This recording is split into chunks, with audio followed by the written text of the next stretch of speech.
Great. Hello, everyone. And thanks so much for joining us for today's information session on graduate programs in Boston University's College of Communication. I'm Lori Nichols, the Assistant Dean for Graduate Affairs here at COM. My team and I hope that this session gives you a sense of our exciting and dynamic graduate community here in downtown Boston. The College of Communication, or what we call COM, is one of 17 colleges at Boston University. While BU as a whole has more than 33,500 undergraduate and graduate students, COM is a much smaller community. We have approximately 550 graduate students across 1 PhD and 10 master's programs, which you'll be hearing more about in a few minutes. Before we really get started, here are a few items to note. First of all, the session is being recorded and recordings will be sent to you. Number two, if you're watching this during our live event, please feel free to post your questions in the chat, and we'll also have time at the end to answer your questions. And third, if you're watching a recording of this and you have questions, then you can email us at comgrad@bu.edu. So that's COMGRAD@bu.edu. And now I'd like to introduce you to our fantastic graduate affairs team. We'll start off with Kayla. Thanks, Lori. My name is Kayla Ring. I'm the Director of Graduate Affairs in the College of Communication.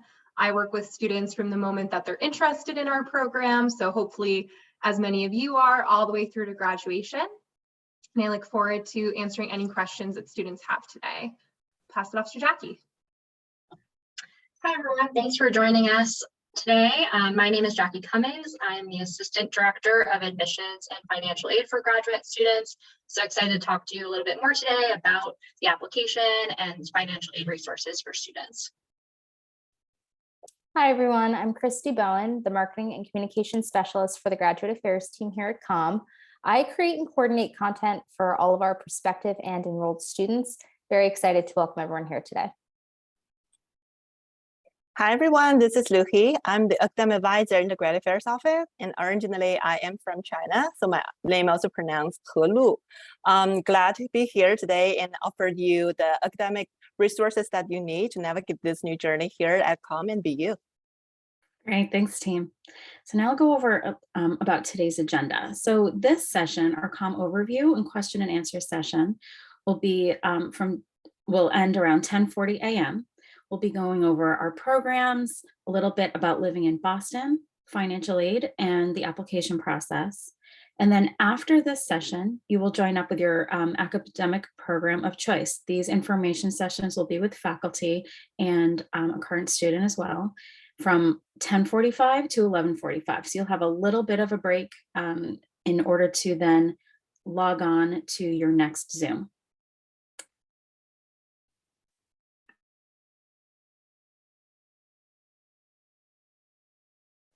All right, thanks, Lori. So I wanted to provide an overview of the College of Communication specifically. The College of Communication is located as part of BU in downtown Boston. We're just down the street from a baseball stadium, Fenway Park, if anyone's familiar with the greater Boston area. The College of Communication is part of BU, which is a Research One institution. There are actually less than 150 Research One institutions in the United States. So it's very significant that BU is a member of this, and it's often, our College of Communication Research Center is often featured as part of the research included in BU. One of my favorite parts of the College of Communication is our people. Students are taught by both professors of the practice who come from robust careers as filmmakers, business leaders, Pulitzer Prize winners, and they're also taught by doctoral faculty who are leaders in their academic fields. This is an excellent blend of faculty to introduce students to industries and academic fields they hope to enter after graduation. COM also has a huge alumni presence with strong ties to the college. There are currently alumni from all over the world. Most large agencies, studios, corporations, and publications have at least one BU alum. You'll see on this slide that we mentioned that we have over 500 students enrolled, as Lori also mentioned. That said, most of our graduate classes enroll or include only 25 students. So while you'll have the benefits of a large research university and alumni network, your grad cohorts are significantly smaller. This allows for hands-on, skills-based and professionally focused learning opportunities in and outside the classroom. And in the next slide, we'll go over the 11 graduate degrees offered. Just know that we're giving an overview of these programs, and the faculty will go into significantly more detail in each session in the next part of the prospective student information session. So for each of our graduate programs, we've included the length of the program, so the time to complete the degree, as well as the general cohort size. So this is the number of students we enroll each fall. I'll begin with the Mass Communication, Advertising, and PR department. This includes 4 degree programs. The MS in Advertising program I'll begin with. This blends both creative advertising and includes coursework in copywriting, art direction, video development, and portfolio development. There's also classes in ad management, consumer insights, and brand strategy. And the majority of students in this program go on to intern and work at advertising agencies. Next, I'll go to the Master of Science in Public Relations program. This program allows students to explore corporate and nonprofit public relations while enrolling in elective classes in crisis strategy, advanced writing, campaign strategy, and similar to advertising, the majority of the alums from this program go on to work at public relations agencies following graduation. So you'll see also that the MS Advertising program includes a fall, spring, fall timeline and enrolls 40 to 60 students. And the Public Relations program also is a fall, spring, fall timeline and also enrolls 40 to 60 students. So these tend to be our larger programs in the College of Communication. Next, I'll discuss the Media Science program specifically. And the Media Science program allows students to have a broader focus to explore various areas of communication. So if you're not quite sure which area of communication you'd like to focus in, this could be the right program for you. It includes theory coursework, research coursework, as well as marketing, health, and communication classes. Students couple these classes with digital design and social media strategy. And following the program, students work for both internal and external communication, marketing, and public affairs. Students also can explore fields in social media management, and some go on to PhD programs. We also have a sub-concentration in the Media Science program. This includes the Marketing Communication Research program. Students in this program specifically take 4 research classes and gain skills in data analytics. There's even an opportunity to gain a data analytics certificate as part of this program specifically. The Media Science program is also fall, spring, fall, so 3 semesters. It includes 20 to 35 students each year, and the Marketing Communication Research track is also fall, spring, fall, but it enrolls 25 to 40 students each year. Next, I'm going to talk about the Emerging Media Studies program, and we're focusing here specifically on the Master's of Arts program, but we do have a PhD program as well, and there's an information session specific to doctoral students this November. The Emerging Media Studies program, we were the first school in the country to offer a program in this field. Students take classes in social media, they take classes in data analysis, psychology of emerging media studies, developing interactivity. Throughout this program, students research new forms of emerging media, and that could be social media, virtual reality, gaming, and more. It's a great program if you'd like to combine research, psychology, and sociology with new forms of media. Grads from this program go on to work in tech, data science, user experience, and several students apply for PhD programs from this degree as well. I'm going to pass it off to Lou now to discuss some of our other programs in the other departments. Thanks so much, Kayla. Now let's take a look at the Master of Science in Journalism offered by the Department of Journalism. This is a 3-semester program, fall, spring, and fall, and we usually have 30 to 40 students enrolled in this journalism programs. The journalism program really focuses on preparing our students to grow as master storyteller with an emphasis on narrations, writings, and digital and visual journalism across different media platforms. While students throughout the programs are building a portfolio of journalism work on different media channels. For example, we have students passionate about radio broadcast journalism, some interested in multimedia photojournalism, some are big fans of podcasting.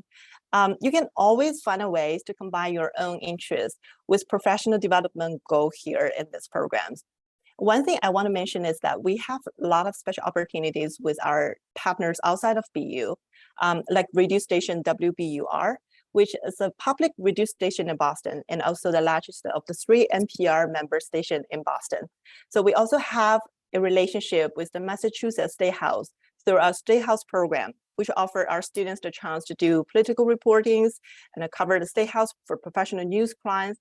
Those are very good opportunities for grad students from all over the world to network and build your professional experience in journalism industries. All right, the next slide, I'm going to talk about film and television degree programs. All right, in the Department of Film and Television, we have 2 MFA degree programs and 2 Master of Science programs. Well, let's take a look at first this MA Screenwriting programs and MFA Film and Television Studies. MFA in Screenwriting programs is a 2-year program, which normally have 12 students in the programs. It requires students to leave the programs with a really robust list of work. The students will have multiple feature-length films. They will also get a chance to do television scripts. By saying this, you can get a sense that this program truly focuses exclusively on writing. So you also get the opportunity to analyze your other peers' writing in class as well. Really good exercise for you. Well, the next one is the MFA in Film and Television Studies, also a 2-year program. It is a little bit more academic of our programs within the Film and Television department. The students really explore and research the historical, political, and social cultural areas of film and TV industries. So most of the students from the Film and TV Studies programs go on and work either at film festivals or perhaps they go on to work to pursue a doctoral degrees after they graduate. And we also have here is the MS Television programs. This is a 3-semester program, fall, spring, and fall. And we usually have 20 to 30 students enroll in these programs. There are 2 different concentrations for students in the programs. One focuses on producing and management. The other is on producing and writing. So 2 concentrations are set with its own required course list. It is really guided and introducing students on how the industry has changed and how really television fits into the overall entertainment field currently. It is also focused on introducing students to becoming managers and really the leaders in the television industry. And the last one I want to introduce to you is our MS Media Venture programs, which also consists of the 3 semester, but it's fall, spring, and summer, relatively shorter. So usually we have about 10 to 12 students get enrolled into the Media Venture programs. The program is focused on building new media ideas. So students throughout these programs are working to take an idea from concept to market through a very specific projects they are focusing on. So there will be a lot of discussion, of course, between you and your professors during your studies. At the end of the program, students will pitch their concept in front of a room of executives in that specific industry. This is also a great practice for students to showcase their skill set. For international students particularly, I want to remind you that our MS Media Venture program is a STEM eligible programs, which means that when you complete these programs, you will have a 3-year OPT. So this is really a good opportunity for international students. Well, one thing I want to point out is that our screenwriting programs, television programs, and media venture programs will all ended up in BU campus in Los Angeles, which offers students a golden opportunities to experience innovation in the entertainment industry on the West Coast. Okay, let's move to the next slide, please.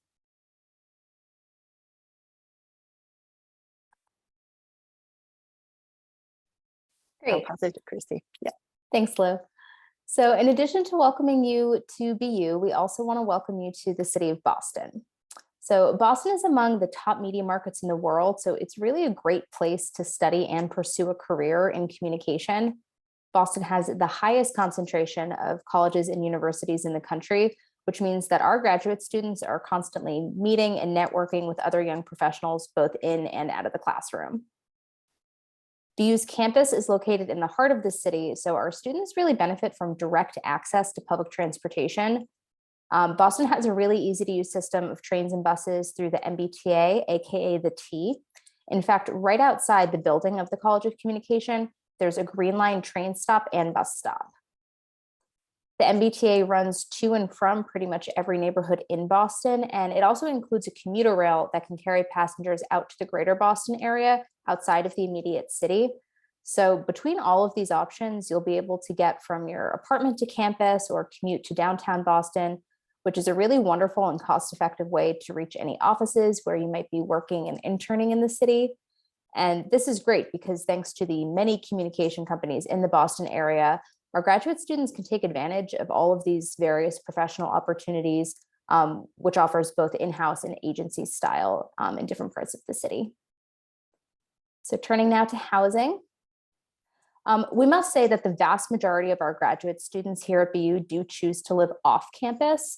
BU's location benefits our students again here because we have several super popular areas for students to rent apartments in immediately adjacent to campus, or a short bus or train ride away. And in addition to the widespread popularity of public transportation, Boston is also known as an incredibly walking and biking friendly place. BU's campus runs the length of a major street in Boston called Commonwealth Avenue, aka Com Ave. You'll become very familiar. It's lined with wide sidewalks on both sides of the street, and it has designated bike lanes, which is great because then you can kind of mix and match different methods of getting to campus every day based on things like the weather, how much coffee you've had that morning. And if you search BU off-campus services, you'll be directed to a site where you can see some available apartment listings and kind of get a sense of what's available. We also have a link here to the university-wide graduate student site. Through the housing page on this site, you can access some really helpful information about how to work with local realtors, see some general but incredibly important information about different neighborhoods and types of rentals in the area. And then the final link on this slide has information on living on campus. We stress that living on campus is not typically the top choice for graduate students, and it is limited. But for those of you that are interested, this site will address all of your questions about dorm and suite style housing here on campus. So now I'll pass this over to my colleague, Jackie Cummings. Thanks, Christy. So I'm going to talk a little bit about financial aid resources for graduate students, as well as a little bit more about the application process. So to start about financial aid, most of our graduate students are funding their program through a combination of different sources. Typically, these sources include merit-based scholarship, student employment or working on campus, and educational loan options. So to start, we'll talk a little bit about merit-based scholarship. About 80% of our graduate students do receive some form of scholarship.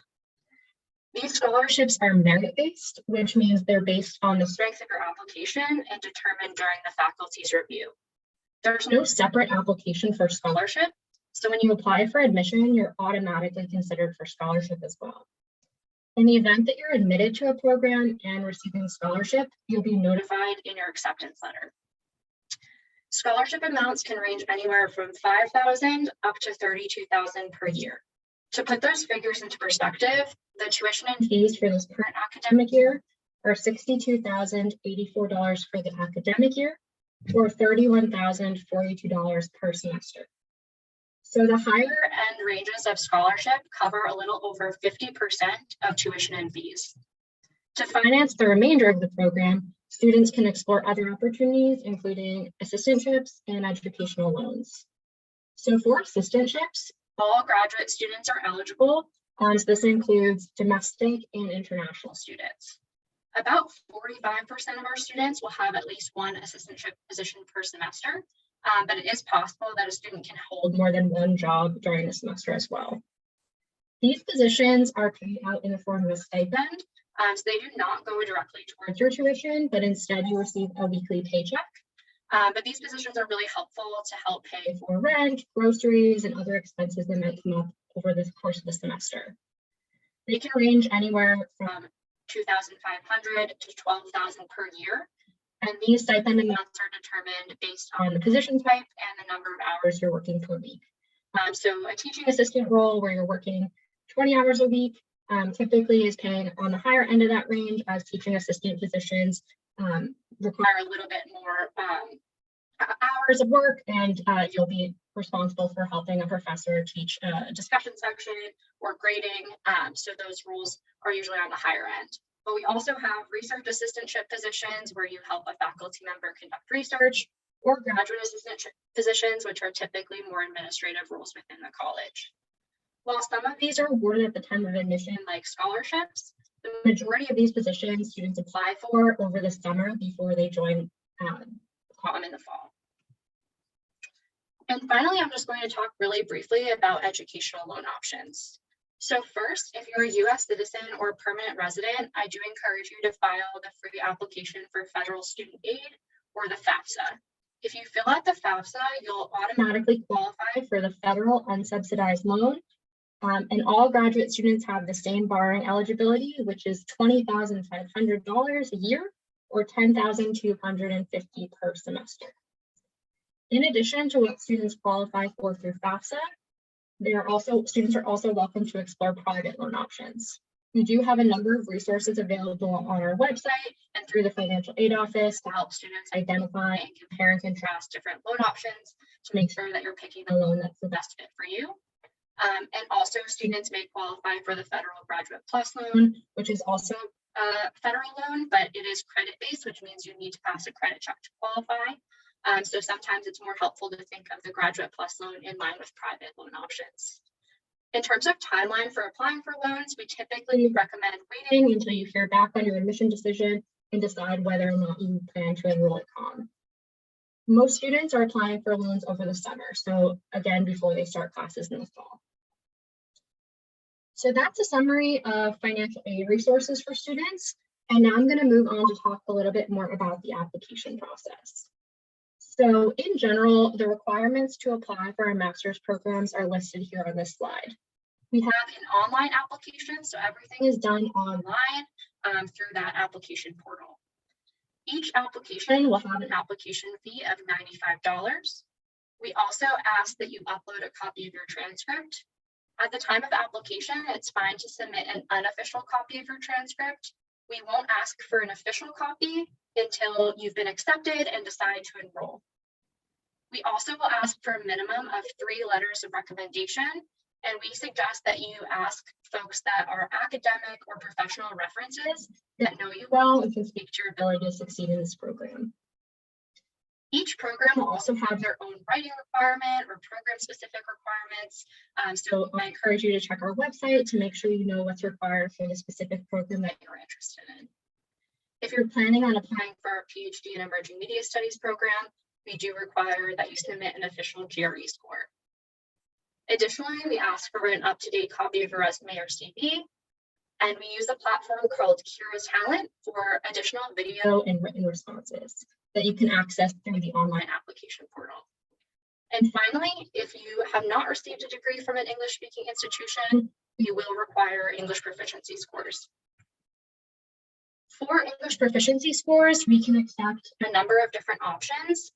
We can accept TOEFL, IELTS, or Duolingo. So for TOEFL, on the normal TOEFL test, we require a minimum score of 100. We can also accept the at-home TOEFL exam, also with a minimum score of 100, or the TOEFL Essentials with an overall band score of 10.5 or higher. For the IELTS, we require a score of 7.0 or higher. And if you're unable to sit for the IELTS or TOEFL, we can also accept the at-home Duolingo English exam. And for that, we require a minimum score of 125. As I mentioned earlier, we only require the GRE for the PhD in Emerging Media Studies program. The GRE is optional for all other programs, so if you'd like to submit it, you absolutely can. But if you do not submit it, it won't have any impact on your application or the faculty's review. And that sums up what is required for the application. So I'll pass it back to Lori to start the Q&A. Great, thanks, Jackie. So here's some additional ways of getting in touch with us as you go through the application process. Our email, our phone number are on the slide. We also have the link to your program sessions that start at 10:45. So that concludes the Prezi part of our presentation, and we'll stop sharing our screen, and we'll now be happy to answer your questions.